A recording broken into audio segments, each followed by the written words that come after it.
Shalom, salam sukacita. Renungan malam seiman yang ditulis oleh Dr. Kathleen Wijaya Kuntaraf dan Pendeta Dr. Jonathan Kuntaraf.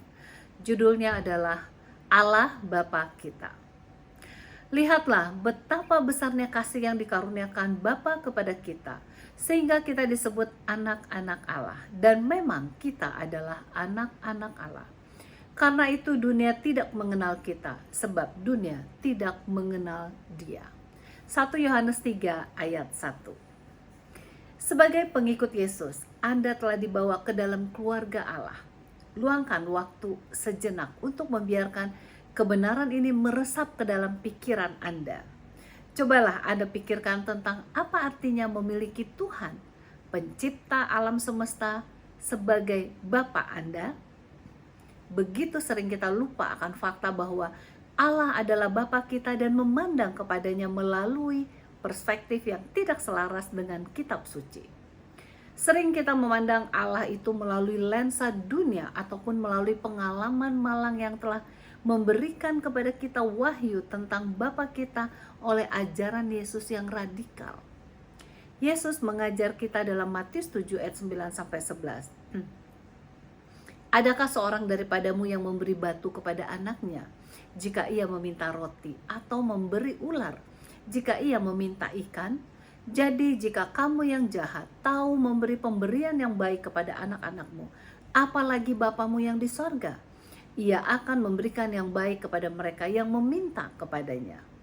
Jelaslah bahwa Anda memiliki seorang Bapa yang suka memberi kepada Anda hadiah yang baik.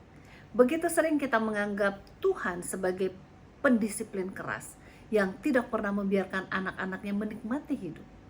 Kita berasumsi Dia akan mengatakan tidak untuk apapun yang memberikan kita suatu kesenangan. Seolah-olah Ia hanya ingin kita pergi lebih banyak ke gereja, lebih banyak berdoa, atau memberi lebih banyak waktu dan uang untuk pekerjaan Tuhan. Namun itu bukanlah hati Bapa Surgawi kita. Tuhan kita adalah pencipta sukacita, pencipta kesenangan, pencipta kebahagiaan dan pemberi yang baik. Ia merindukan agar kehidupan Anda diisi dengan hadiah sempurna yang telah direncanakan untuk Anda setiap hari. Dalam Yohanes 10 ayat 10 berkata, "Aku datang agar mereka memiliki hidup dan memilikinya dengan berkelimpahan." Sebagai gembala Anda yang sempurna, Tuhan dengan setia ingin membimbing Anda dan menyediakan semua yang Anda butuhkan untuk kehidupan Anda yang ditandai dengan kepenuhan hidup. Dalam Matius 19 ayat 14 tertulis, tetapi Yesus berkata, "Biarkanlah anak-anak itu datang, janganlah menghalang-halangi mereka datang kepadaku, sebab orang-orang yang seperti itulah yang empunya kerajaan sorga." Sebagai Bapa kita, Tuhan merindukan kita sebagai anak-anaknya untuk datang kepadanya. Ia merindukan agar kita mengetahui betapa besar kasih dan pelukannya untuk menjadikan dasar dari semua yang kita lakukan.